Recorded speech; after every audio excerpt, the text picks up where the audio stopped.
Humanitarians.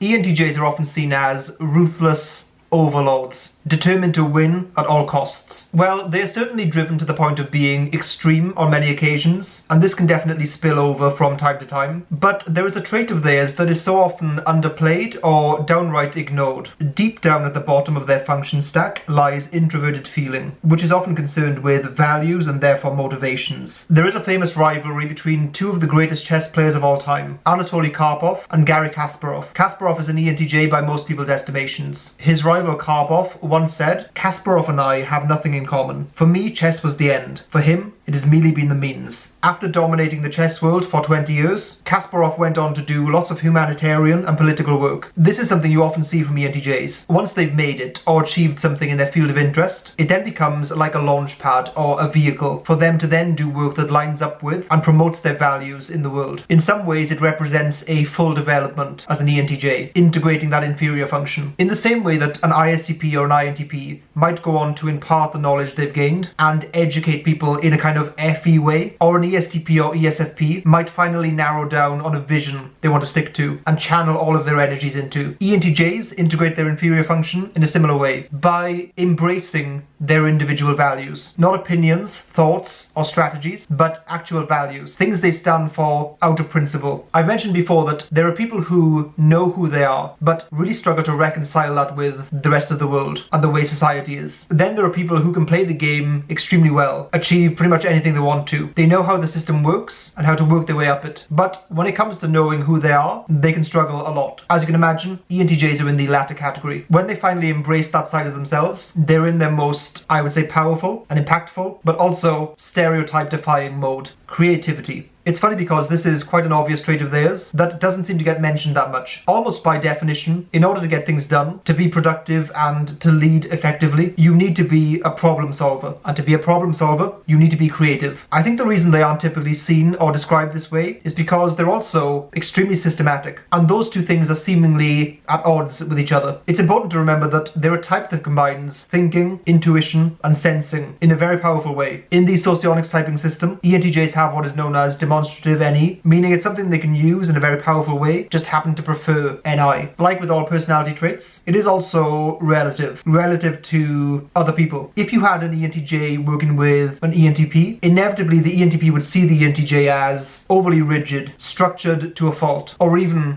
bureaucratic in the way they wanted to impose and enforce their way of doing things. But looking at them objectively, they're an extremely creative type. ENTJs want to find a way or make a way forward. Problems are simply roadblocks for them to find a way around or through. One of the main reasons they aren't seen as creative is because they only tend to use their creativity when it's needed, when there's a problem or an obstacle. Whereas other types may flex their creativity in many different areas, many of which don't lead to anything or have no purpose other than personal pleasure. ENTJs need a reason, a goal, a purpose to be creative. On that note, far from being corporate creatures only, ENTJs can of course be artists. ENTJs are just as likely to desire self-expression and seek it out as any other type. More than this, because certain artistic industries have become more like businesses and more competitive, we might go on to see ENTJs becoming more and more represented in the artistic population. One of the most important things when you have artistic aspirations is to actually be productive, to make and finish things, to have a backlog of work to show people, and to be pretty pushy when it comes to getting opportunities. Those things are all very natural for ENTJs. Maybe what I'm saying is that ENTJs are more likely to become successful artists. I think the point I'm trying to make here is that ENTJs are so often seen as these forceful, strategic powerhouses, but people often miss the fact that there is a lot of artistry in business and a lot of business in art. To rise to the top or be successful in any way in either of those two fields, you need to be a hybrid. Someone who can innovate without losing the structure and discipline. Someone who can be unconventional without throwing out conventions. Someone who can gain insights by thinking outside the box, then package those insights in a box that people want to buy. ENTJs are exceptional at these things, and for that reason can be thought of as one of the most creative types. All work and no play.